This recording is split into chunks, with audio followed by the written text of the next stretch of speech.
तो यार हमारी एपिसोड की शुरुआत में क्वान स्कोर को देख के रिएक्ट करते हुए कहने लगता, हाँ ये चल क्या रहा है, ऐसा तो हो ही नहीं सकता। खैर दोनों टीमों का स्कोर कैसे बराबर है। क्वान अपने दिल ही दिल में कहने लगता, टीम Z टीम V के खिलाफ लड़ी है। बिल्डिंग 5 में सबसे स्ट्रॉन्गेस्ट टीम, ना कि सिर्फ इतना बल्कि टीम Z का ऊपर से एक खिलाड़ी भी कम है।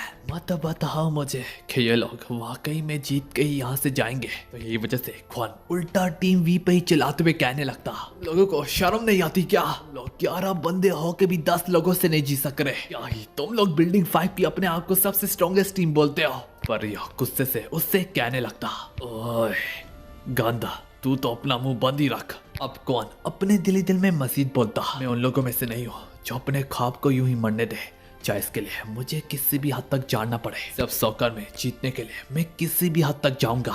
रियो बॉल को आगे ले जाने लगता, लेकिन इस खौफ से डरते हुए वो किसी भी कीमत में यहाँ पे हार नहीं सकता। कि तभी वो अपने सामने रांची को पाता, जो कि इस वक्त भड़कते हुए शोलों से भी ज्यादा उभर रहा होता। वो इसकी तरफ बढ़ते हुए कहने लगता, तो तुम्हें डर के खौफ ने जकड़ लिया है। हाँ, हमने तो अब तक सोचा भी नहीं होगा कि तुम हारोगे, पर फिक्र मत करो, तुम्हें हार का जायका जल्दी चटवाने जा रहा हूँ। एक बार फिर से अपने सामने दीवार बनता देख के रियो अपने दिल ही दिल में कहने लगता, सारी गलती इस कमीने की है, इसी की वजह से मैं नागी को पास ही नहीं कर पा रहा। बॉल इस चिक्कू को बेदर्दी से अपनी पीठ से हटाना चाहता हूँ। अगर मैंने ऐसा किया तो नंबर 11 को मौका मिल जाएगा, जिस मौके की वो तलाश में है। यही सब सोचते हुए वो अपने आप को जंजीरों में घेरा हुआ पाता। वो डर ना रहा होता, वो डर से भी कुछ ज्यादा ही बड़ा बन चुका होता। रियो अपनी सेंस ऑफ रियलिटी खो चुका होता।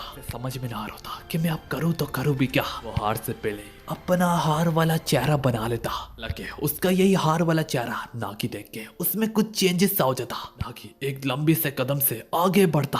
हत्ता नागी तब तक नहीं हिलता जब तक रियो उसे खुद बॉल ला के ना दे। पता इस बार नागी खुद रियो की तरफ बढ़ता और उससे कहता, बॉल मेरे हवाले कर दो। रियो फौरन से ऐसा ही करता जैसे कि नागी ने उसे कहा होता। जैसे जैसे बॉल बस नागी के पैरों तक पहुंचती, वो काले से उबड़ते हुए फ्लेम्स, वो इंटेंसिटी, जुनून, जज्बा, वो क्यूरियोसिटी नागी के सर पे सवार होती।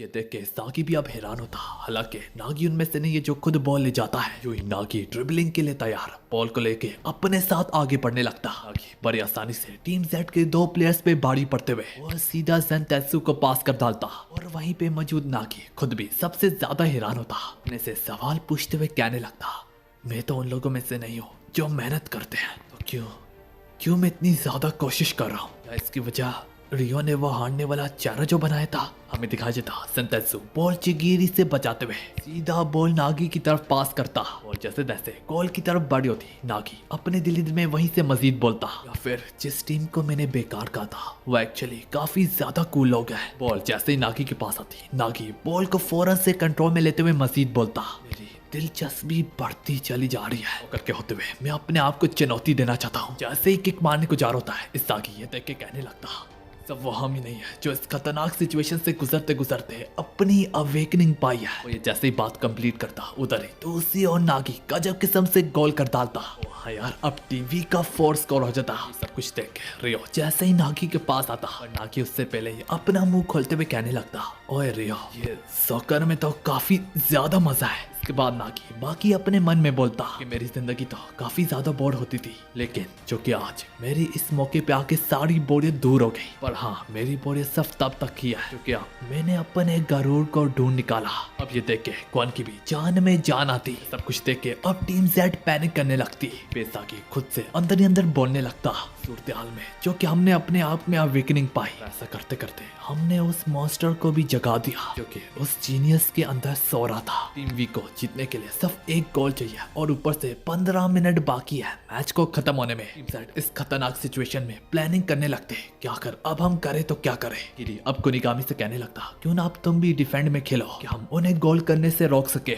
ये बात सुनने के बाद कुनिगामी भी सबसे सहमत होकर कहने लगता, वैसे शायद अब यही चारा हमारे पास बचा है। तभी रांची गुस्से से भड़कते हुए अपनी जबान से उन पे टूट पड़ता, आए क्या तुम लोग पागल हो? हमला करो, हमला करो, हमला करो कि ये मेरे पीछे गधा और मैं मिडफील्ड में कुछ सोच लेंगे कि क्या करना है। वो डिफेंड करके तुम लोग करोगे भी क्या? हाँ, सब 15 मिनट बचे हैं। तुम लोग मुझसे बेहतर जानते हो कि अगर हम ड्रॉ भी कर लेते तब भी हम आगे नहीं बढ़ सकते। लोग हमला करो और पीछे मत देखो। स्ट्राइकर होते हुए भी मैं फिर भी डिफेंड में खेल रहा था। उनके खिलाफ पहले भी 3 गोल कर चुके हैं। मेरी वजह से तो वो बिल्कुल गोल ही नहीं कर पा रहे थे। तुम लोगों की जान अपने हाथों से खुद ही ले लूंगा अगर तुम लोगों ने मेरी मेहनत को जाया होने दिया। सारे गधे के गधे एक जगह पे खड़े अपने आप को स्ट्राइकर बुलाते हो। तो हाँ यार, गेम की शुरुआत इस साकी करेगा अपने दिली दिल में सोचते हुए। हमारे पास सिर्फ अटैक करने का ही चारा था अगर शुरू में ही देखा जाए। साकी गेम की शुरुआत करता, अब भागते भागते वो अपने दिली दिल में फिर से सोचने लगता, पर गोल तक मेरे पहुंच जाने से पहले किसी चीज की कमी है। और हमारे जो इस वक्त सबसे बड़ी दीवार है वो नागी है। ये पूरी फील्ड में सबसे ज्यादा खुला फिर है, हम इसे कैसे रोके? और बादशिरा तक जा पहुंची होती, लेकिन बादशिरा सारे बंदों से घेरा हुआ होता। बादशिरा बॉल चिकीरी को पास कर डालता। चिकीरी और सांतेसु की फिर से आपस में मुकाबला होने लगता। तैसु जरूर कम समय के लिए और करीब जगह में सबसे तेज भागता है, वजह से चिकीरी बॉल अब थोड़ा सा दूर कर देता। और दूर के मामले में चिकीरी से कोई भी ज्यादा तेज नहीं है। हालांकि पैरों तले जमीन तो तब खिसकती जब उसके सामने आगे खड़ा होता नागी।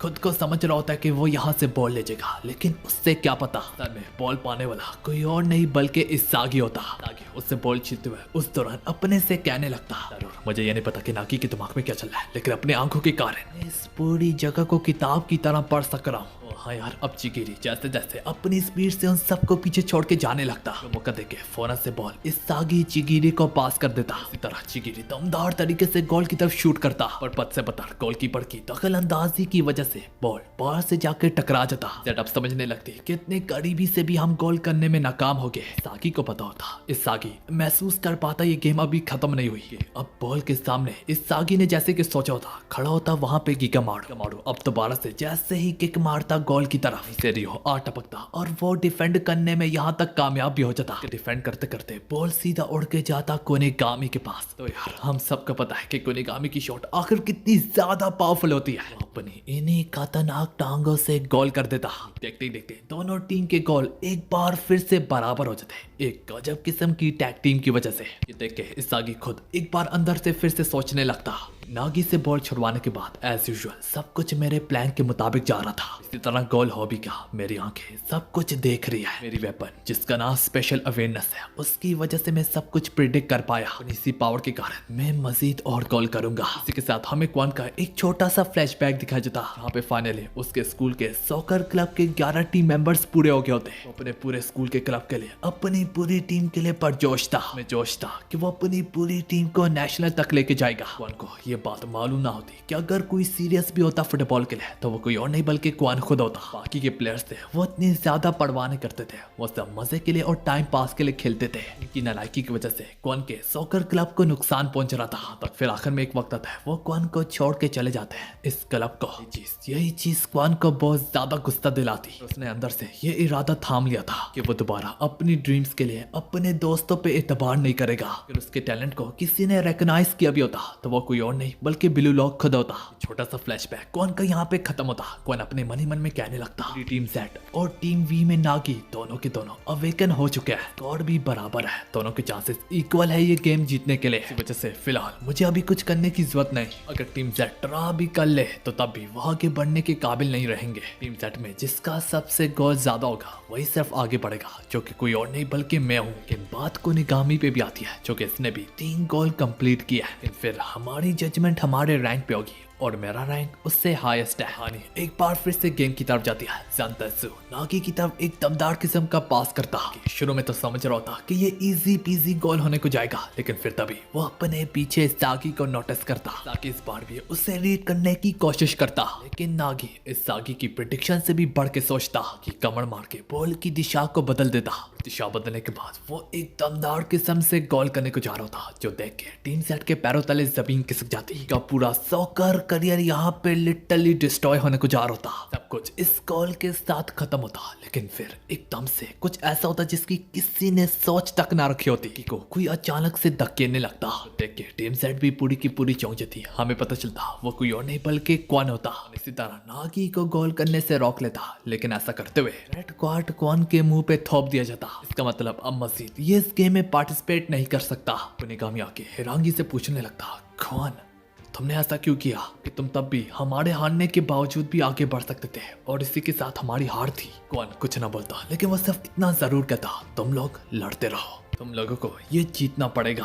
यूं ही फॉल की वजह से टीम वी को फ्री किक दी जाती है। इस पिछली वाली हरकत का कुछ ज्यादा ही गुस्सा होता जो कि वो इस फ्री किक से निकालने को जा रहे हैं। क्वान फील्ड के एंट्रेंस में बैठा हुआ होता है। को नागी का यूं धक्का दे देने से थोड़ा सा पानी जरूर सा आता है, लेकिन अभी भी वो लोग इसमें डूबे हुए हैं। इस वजह से अब गोली सोचने लगता, अगर मेरी होता तो मैं क्या करता, क्या मैं नागी को पास करता। फिर तभी उससे ये बात अंदर ही अंदर से पता होती। वो ये चिल्लाते हुए कहने लगता, नहीं ये ब्लू लॉक है, ब्लू लॉक में स्ट्राइकर होना ही सब कुछ होता है। जैसे कि टीम जेड के गोली ने सोचा था रियो ये शॉट खुद मारता। इस वजह से उससे एंटिसिपेट करते करते उसे अपना सर से लेके पैर तक का जोर लगाते हुए उस बॉल को गोल फील्ड में जाने से रोक लेता। टीवी ने भी कच्ची गोलियां ना खेल रखी होती। सैंटोस फौरन से उस बॉल की तरफ अपनी फुल स्पीड से बढ़ने लगता। जैसे ही जोर से किक मारने को जाता कि अचानक से राइची कहीं से आ टपकता। यार राइची ऐसे निकला होता जैसे जमीन में से चट्टान एकदम से बाहर निकल गई हो। बदकिस्मती से अभी भी सर के ऊपर से पानी नहीं डला।